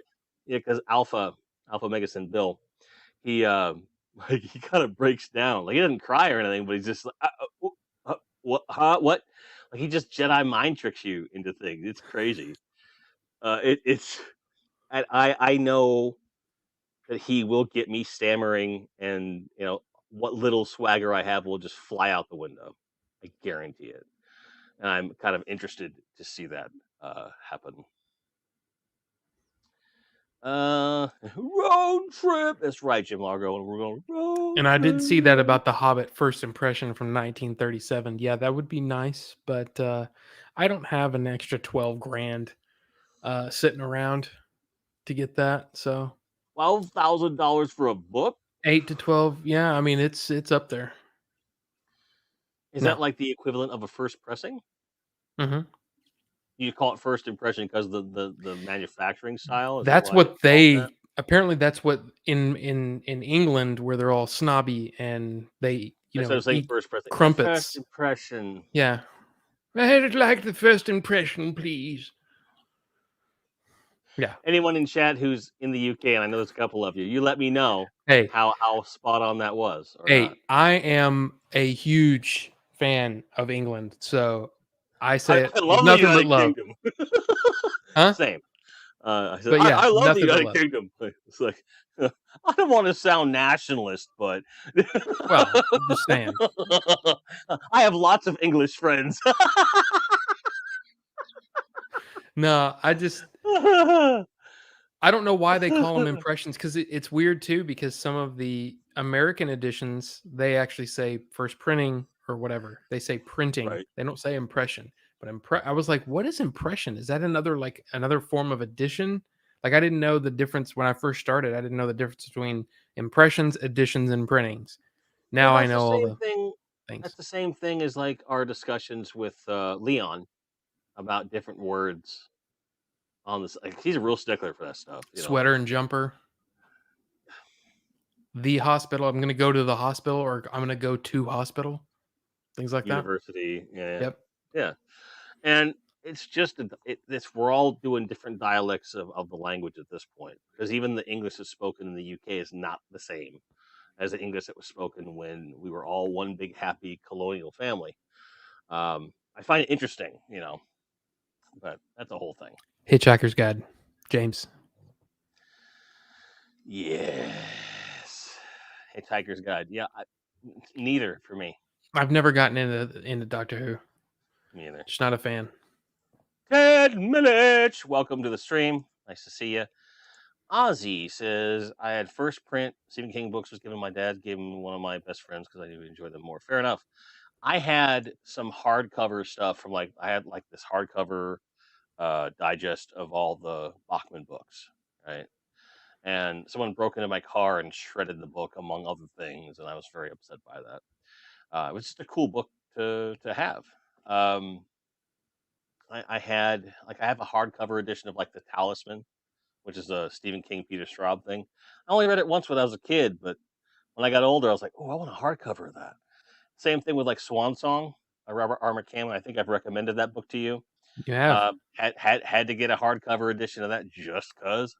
Spoilers, haven't read it again since. I just wanted it. Did you know that they're making a streaming show about that? I did not. I saw it. I saw it pop up, and I was like, Ooh, it was like at 2 in the morning or something. I was like, I need to tell Jim about that. Guess what? Forgot. But streaming. It So for those that is. don't know, it's like this rando book by a guy named Robert R. McCammon. It's called Swan Song, and it's probably one of the most interesting post-apocalyptic kind of things you ever want to read in your life, in my opinion. I was enthralled by this book. It's a hefty read. It's over 1,000 pages, and you follow all these people from before the nuclear thing happened, during the nuclear thing, and over like the next 15 or 20 years or something. It's kind of crazy. So the idea of them making it into like a streaming TV series is the perfect format for it, in my opinion. I was trying to find out who's.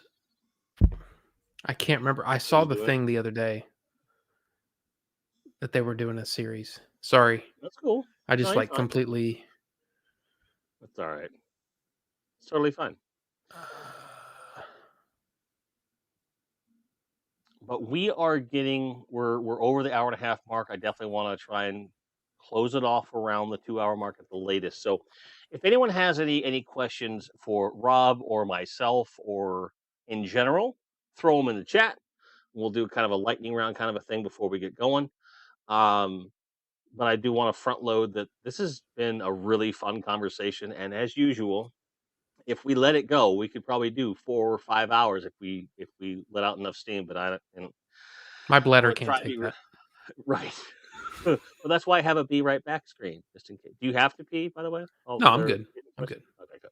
All right. But it was interesting to, get to know your obsessions just a little more. And speaking of obsessions, Bjorn Jorgensen asks you, Rob, do you have a Grail Lego set? Is there something like you're after that you don't have?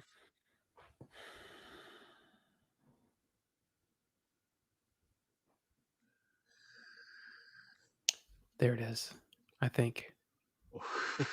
Sorry. You okay? You okay? Um,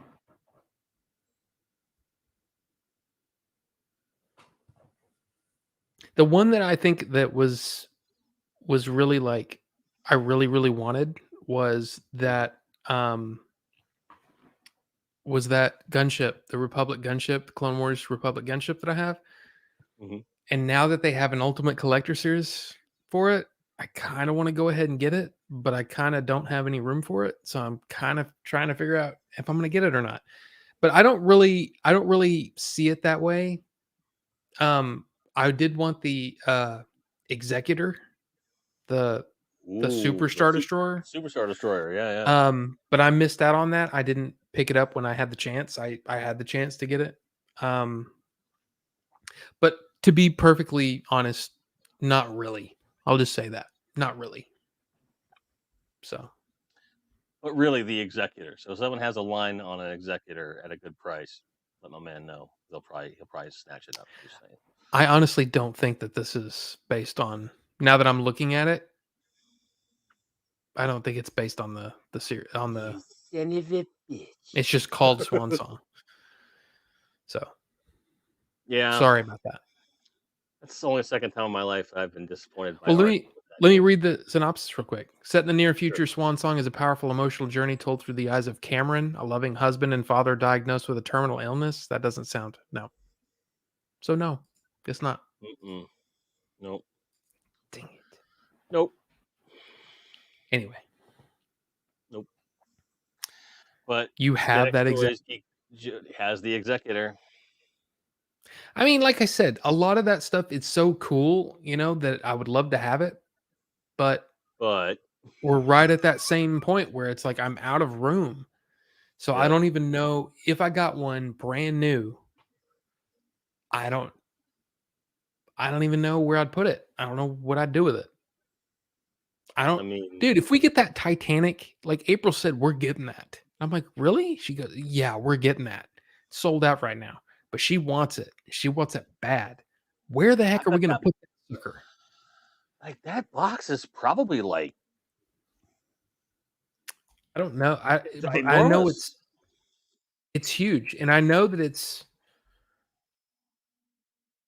kind of want the Lego Coliseum, to be honest, but There's a Colosseum, like the Roman Colosseum. Yeah, it's $550. Does it come with like lions and stuff? I don't know. I don't know. No, I'm I just don't. saying, like that's if I'm gonna get a Colosseum, like that's the Colosseum I want to go Yeah, for. this is 9,090 pieces. The Titanic. And let me see. Does it say what the when it's built? It's 54 inches or 135 centimeters long. That's just shy of 6 feet, right? Yeah. And he's Where are we saying the going to put that? Executor is about the same size. Yeah, it's 2 meters long. Yeah, see, no. Oh, I'll tell you So, what. If the Now that I'm thinking about it, mhm. I saw the favorite guilty pleasure. I'll get back I to want to bring that. it back up. I'll bring it back up. If they ever come out with I can't remember what it's called. It's basically the Star Destroyer, but before, like in Episode 3, Revenge of the Sith. Oh, Those the Republic. the Republic Star Destroyer or whatever they Yeah, called it. yeah. If they come up You'd with get an that. Ultimate Collector series of that, we're gonna have to find a way. We'll have to be like Jeff Goldblum, and we'll just have to find a way. Lego finds a way. Yeah. There it is. So guilty I got, pleasure movie. yeah, has to be a bad movie. It has to Apparently, be a bad movie. like so good it's bad, so bad it's good. Whatever. Almost said Speed Racer, but I think Speed Racer is actually a good movie, so I can't really do that. Now, a movie that I recognize as a No bad Country movie, for Old Men. that's not a bad movie. Sorry. But okay, so a movie that I understand is an absolute bad movie, but I can still watch it and enjoy it. Ooh, this one's gonna hurt. I'm probably gonna get crap for this one. Wild Wild West. You want the Thanagarian Snare Beast in it? Yes. Yes. It's so bad it's funny and it's fun. And I enjoy Kevin Kline so much in that. They just The thing is, I know it's bad. It's terrible. It's a terrible movie, you know? But they look like they're having a blast and it makes me have a blast. So, So, if it makes you feel any it's better, terrible. It's a terrible movie. I know it. if it makes you feel any better, mine's Howard the Duck. I love Howard the Duck. Love Howard the Duck, man.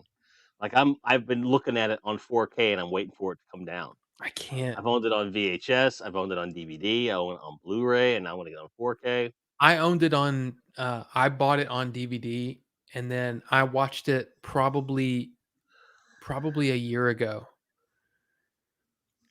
Oh my god, that movie's bad. Oh, it's so bad. It's It's fun though. not it's not in the, "Oh, it's so bad it's good." They were really trying to make this good and it's just bad. I can't. I just can't on that one.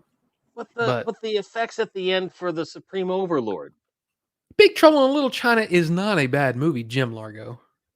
Oh. I'm talking to you like I know you, but that is not a bad movie. That is a great movie.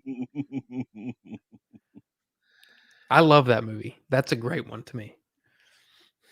Yeah, I'm not back by dawn. Call the president. So awesome. Ozzy, I feel the pain on this. He wants to buy horror movie posters for the apartment, but you're out of room. That's a real thing because posters are like there's such a uniqueness in terms of space with a poster that other things you can like build shelves for and things. Can't really do that with posters, man. And I feel that pain. Like you remember when I got the Lethal Weapon poster? I was hem hawing because I was like, where am I going to put it? And it's still a thing. Like it's still like I should put it in Yeah, storage. but I have a new storage place, but it was the deal. It was the whole.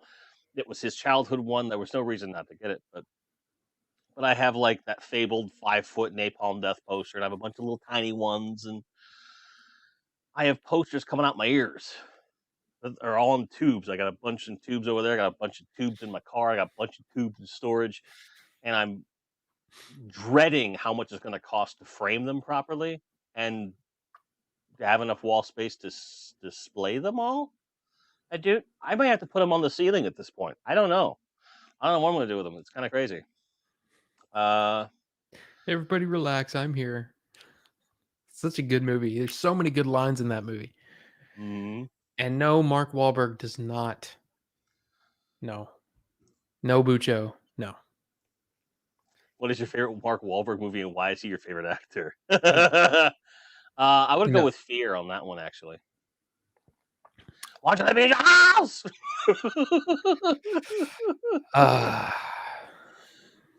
Not a fan of Mark Wahlberg. Yeah, me either. But Like, he the tries. I just but no, I was just thinking about Big Trouble in Little China. What's the he said, "What's this say?" And he goes, "Hell of burning oil." You're kidding. Yeah, it says keep out. The little lines that you almost miss. That movie's great. Give me your best shot, pal. Yeah. Yeah. Dude. Big Trouble's awesome. Velocipaster, I've heard of that movie. Just the trailer is amazing. For Big Trouble? Yeah. No, Yeah. for Velocipaster is amazing. I don't know if I can handle that much cheese. I can't. I don't think I can. I kind of love that kind of stuff to a certain degree. Like, I'm not a big fan of like the Sharknado stuff or any of that kind of like the Sci-Fi Channel crap. But some of the stuff that was spawned off of that is kind of cool. Like, Bjorn sent me this movie called Mega Piranha. When we get a larger place, we're gonna have you and April over, and a bunch of people, because there's a lot of people that are like, I have to see this movie, because we were just like, oh my god, I think I died a little bit. Like, it's that bad. Like, there's wooden acting, and then there's like sawdust acting. Like, this is horrible. But it's fun, you know. Yeah, And I'm glad to have it. if anybody is, we talked about this on the old Order42 show on there. But if you want a movie for Christmas that will make your eyes almost roll out of your head, Christmas Twister, or I believe it's called F6 Twister with Casper Van Dien. Check that one out. The Starship Troopers guy, huh? Yeah, still hanging on to that acting career, huh? April and I bought it.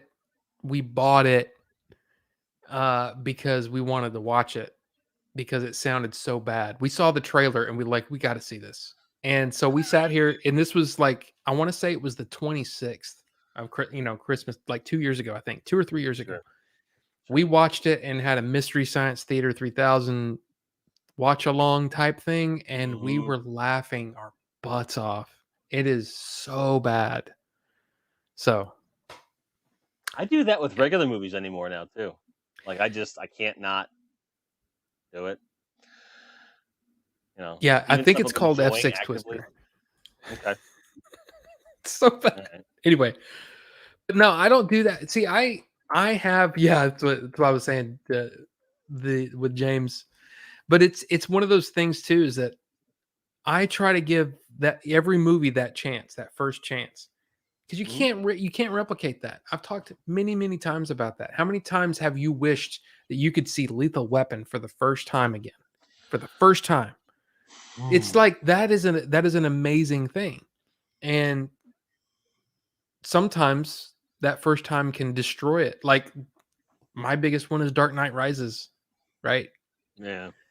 First time I saw that, I hated it. Now I don't love it, but I enjoy it. I like it quite a bit now. But that first time, you can't replicate that, especially if it's in a theater. I can't imagine why you may not have liked that film. Oh, don't so Gotham. Gotham is yours. You know, I love that. I like that movie a lot now. But I do too. It had to grow on me. And as I've gained a larger appreciation for, all of the actors in there, especially Tom. Come on, brain. Christian Bale. Bane. No, Oh, Tom Hardy. yes, thank you. As I've gained a greater appreciation for him, going back and watching it, like yeah, he really transformed himself in a literally big way doing that, and he made some interesting choices on that film for sure. I loved him in Venom. I think that the way they handled Venom and keeping it separate, I didn't like that. But if you're going to have a Venom movie, that was the guy to have in that role. He was perfect, and the way they did like him talk, like the symbiote and him talking, where he actually recorded his own ADR and then it went into his ear and stuff. I don't know if you knew that. He pre-recorded the ADR Hmm. for Venom and he had it in his ear while he's on set to make it that much more convincing and stuff. So he's like feeding himself lines, which is genius. And then certainly what he did with, I mean, Mad Max Fury Road, like, come on, dude, like, what? You know, um, Yeah, Tom we Hardy's could talk awesome. about that movie for 5 hours probably. But it's just, sorry, we're bleeding right into the movies. Sorry, this is what we talk about all the time. We're heavy into this stuff. Um, I I don't know if I believe this. Ted Miller says all of Bruce Campbell's movies are awesomely bad. I don't agree with that. I think they're all awesome. They're not all bad. Like Bubba Hotep's amazing. I think it's a legitimately good film. Um, all the Evil Dead movies are good objectively. Army of Darkness, it's schlock, but it was designed to be schlock. You know, when you set out to make a cheesy film and you get a good cheesy film, you know, I think Sam Raimi was really leaning into his skill set by that point. He's like, well, I know what I can do. I've got the money. Get the hell out of here. Like the whole thing, like, it's some weird stuff. And uh, yeah, Bruce Campbell was in the Sam Raimi, all three of them. The first one, he was the wrestling announcer. The human spider. Oh, you got that sucks. Amazing Spider-Man. And then the second one, he was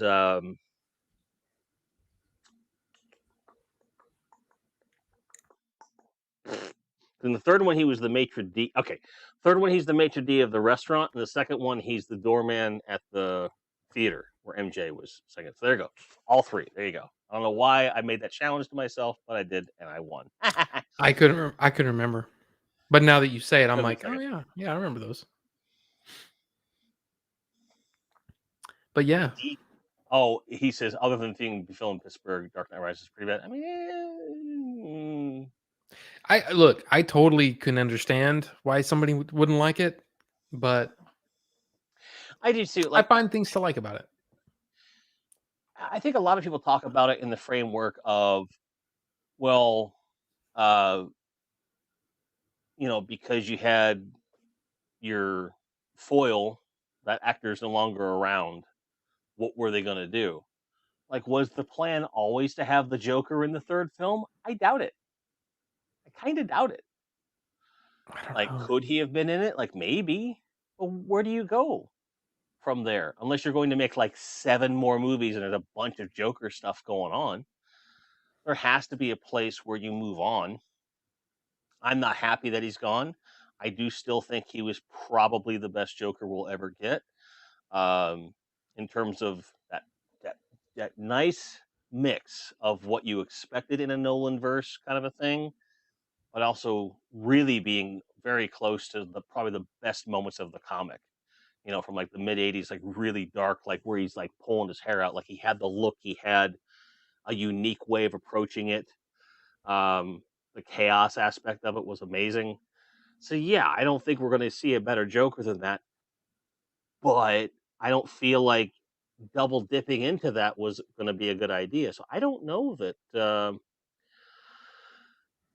that Dark Knight Rises was really affected by him being gone that much. I really don't, because that story was wrapped up. So unless you're going to like go episodic with it, which I don't think no one was ever interested in, I don't feel that that's a I don't fair know. comparison. I just think that I mean, my biggest issue with it was, in Batman Begins, if you've seen that, you still haven't given up on me. And Michael Caine's always like, never. Never.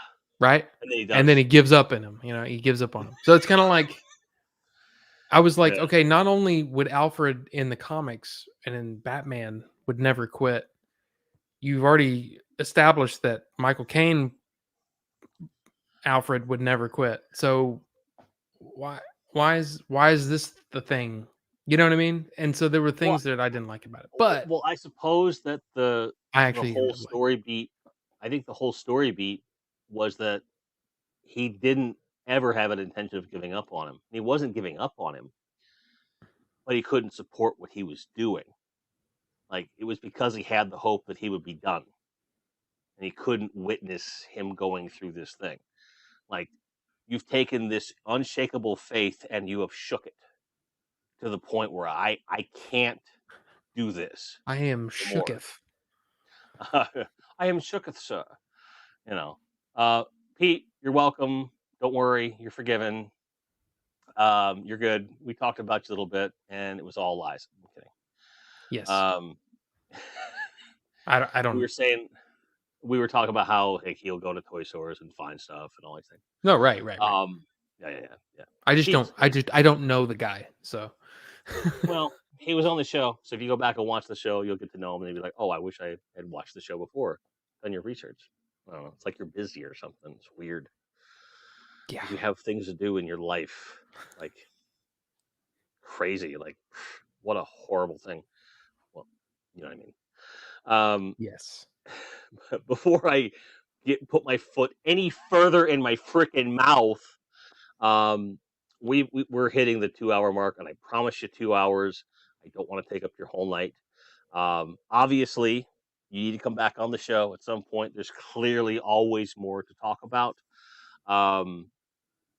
Because even when the camera's not on, when the stream's not going, like he and I can just talk and talk and talk and talk. And I hope y'all enjoyed it. But Rob, thanks for spending time with me, man. Are you kidding? Yeah, it was a blast. And it was nice to meet so many lovely people in here Yeah, who and didn't berate me too much for liking Wild Wild West. folks, in the description are links to the Order 42 YouTube channel and Twitter. He's also on Twitch. Definitely check his stuff out. He streams 2-3 times a week. Yeah, I mean twice a week right now. As we get closer to a certain thing, I might be streaming a little more to have some people on, if you know what I mean, if you know what I'm talking about. He's talking about the Game Chasers movie, guys. Yeah. Yeah. That's what he's talking about. Yeah. He was the script supervisor on the film. I didn't really talk about that. Oh yeah, Uh, yeah. yeah, And that was the whole thing. I've done so much crazy stuff on that movie. But yeah. Mm-hmm. Sound design, sound mixing, sound Not so much editing. mixing, sound editing. Well, that's fair. So sound editing, some Foley stuff, if I'm not mistaken. Mm-hmm. Tons of stuff. The release date will be announced within a couple days. Let's just say that late January, you might want to block some time. That's what I know for sure. We're just waiting on things to be in writing. There's been a bit of a drag on that part of it, but it looks like it'll be cool. I was talking to, so I'm gonna kind of jump out of character for a second. I'm just gonna say this out loud because it's just cool. Boogie, I just talked to Boogie the other day, and he's like, "Dude, I can't wait. Like, is the date solidified yet?" I'm like, "No, man. I'll let you know." He's like, "Okay, because I really want to go." I'm like, "All right, man. You can do that." So he's gonna go? Cool. yeah, because he the other day he was just like, "Do I have your phone number?" I'm like, "No, but here it is." And then we just been talking. But one of the first things he asked was like the release date. So I can't wait to see him. Like, and he is doubling down. Like he's moving here at some point. So I think it's part of why he's kind of latched onto us so much because he has a circle of friends here and stuff built in. But I know he's a really big YouTuber, but he's a friend of ours, Boogie2988. If you have even a passing interest in video games or nerd rage as a culture or someone who's transformed their life and is just a really genuine human being, you need to go over there too. Like, he's a good freaking dude. One of my favorite people. But in anything, anyway, go over to Order 42, sub to the channel, just like Daniel Carhoonan did. Thank you. I know most of you guys don't do the Twitch thing, but I would recommend that at least for his show, you give it a try. Just to be able to, because this guy has, I don't know if you know that, if you got that reference or not, Rob. I'll let you know after the show. Um, but I can't really do it here. Um, but the man has a really polished show. Uh, Always comes prepared, does research, talks movie news, and is just a great guy to hang out with, and one of Thank my you. best friends for sure. So give him the support. Yoshi does not have a YouTube channel. That's why that's why we have to always have him on shows, because he doesn't have one. He has social media and that's it. And he's like never on it. So it's a whole thing. And Bucho did say there's a good Yoshi interview on Robbie's channel. That's correct. There's a bunch of He's interviews that you actually can see been on on there a there. few times. Yeah. He's been on there twice or three times. I've been on there like 97 times, Yeah, something like something that. like Yeah. that. Yeah, like maybe 96, 98. We don't know. Can't tell. Yeah, and I will just say I would say that the YouTube channel is more of movie reviews and things like that for hmm now. hmm But the Twitch channel is definitely more let's just hang out and chat and you know, hmm I almost feel like I don't know. I almost feel like I should be more goofy on my YouTube reviews, which is why I've been goofier lately. So anyway, it's more fun. It's but hey, look, I really appreciate it, and you look check it out if you don't like it. But hey, you're not gonna hurt my feelings. You know, I'm just one of those. I just like doing the thing. So, Well, but if for thank you. some reason they don't like your YouTube channel, we know that they like the conversation. You'll be back, and I'll be make sure to promote anytime I'm going on there. So Robbie's just like a great dude. Order 42 show on Yeah, it's Twitch. always Order42 show. Yep, But yeah, Order 42 show. But thank you, Knights of Old. Appreciate that. So, sir, I'm gonna thank you. let you fade into the background here for a few moments while I say goodbye to everybody. But stick around. I want to at least explain that reference. So, Okay. cheers, buddy. I appreciate you so much. Folks, thanks for being here. Thanks for showing some support to my buddy Rob. It means more than you could possibly know. Um, he's one of those internet personalities that's just a genuine person, but that is genuinely fun and engaging to watch. So I cannot stress enough. Go to the links, follow his stuff. Stop flipping me off, Rob. I can see you. Um, and check him out. You'll have a great time. And in the meantime, we'll have some sort of a video on Thursday. And no, for those on the Patreon, no, I haven't filmed it yet. The weekend got weird. But we'll see you on Thursday for that premiere. And then we'll see you next Monday for another live chat. And in the meantime, may all your card backs be straight. May all your grinds be merry. And you're fucking amazing. Love you guys. Cheers. I'm out.